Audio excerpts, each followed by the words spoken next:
Hi everybody, it's Scott Crowe, Chief Investment Strategist at CenterSquare Investment Management. We're here today to talk about blurred office. The lines between live, work and play have certainly blurred over the last decade in response to advances in technology, which allows us to do many different activities at the same time from many different locations. This is obviously having a huge impact on the commercial real estate market, particularly as it relates to office. One of the ways that we have seen this manifest itself is through the advent and rapid rise of co-working. In fact, co-working firms such as WeWork are some of the largest landlords today in cities such as London, Chicago, New York, and San Francisco. And this is in turn having a big disruptive effect on many of the incumbent landlords in these real estate markets, many of which own buildings that people on the phone or watching this video may be owners in. So what's going on? Well, number one, the fact is that firms like WeWork have a ridiculously low cost of capital, although you can see that may have been challenged recently with the failed IPO. But WeWork has been valued at the same valuation as Marriott, which has 4,000 properties around the world and an existing brand, whereas WeWork loses $2 billion a year. But with this low cost of capital, what that's meant is they can fund their business extremely competitively versus incumbent landlords. And that's meant that the level of fit out that they've been able to provide tenants has reset the market with respect to the expectation of tenant incentives and the amount of money that the landlord needs to invest in its own assets.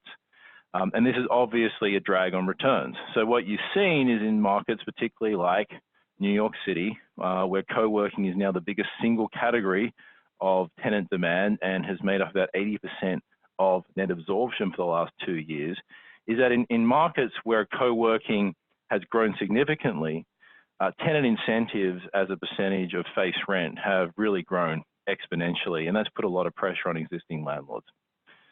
The other issue is really what happens in the next downturn, because much has been made of WeWork's network effect and the fact that 20% of their revenues come from non-rental sources, such as the other ancillary services they sell to their tenants, and that WeWork is a new concept.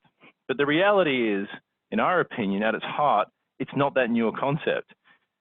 We've seen this in previous downturns with firms such as Regus, which went bankrupt in the early 2000s. Now, we would agree that WeWork is a much better concept than Regus, but it's also very similar. And it's very similar in the sense that at the heart of WeWork's business model and other co-working firms, they take long-term leases, 10 to 15-year liabilities, and they chop those up into short-term receivables. And in a downturn, we know what happens. Your short-term receivables go away and you're left with your long-term liabilities. So one of the things that we think is going to probably happen in the next downturn or soft economic patch is that WeWork will end up in these co-working spaces, or firms will end up giving back a lot of space. And in fact, they've set themselves up that way because most of their leases are actually done not with the parent guarantee, but through special purpose vehicles, which allows them essentially to, on a lease by lease basis, hand the space back to the landlord. So what's this going to look like? Well, the early 2000s are a pretty good indication of what this might look like, because in the early 2000s, you had a lot of tech firms take expansion space, twice the amount of space they needed, because they thought they were going to grow forever. And in fact, they did not. And as a consequence, the office market took a long time to recover coming out of that early 2000s downturn because of all this shadow inventory. And we may see another similar type of evolution in the next downturn.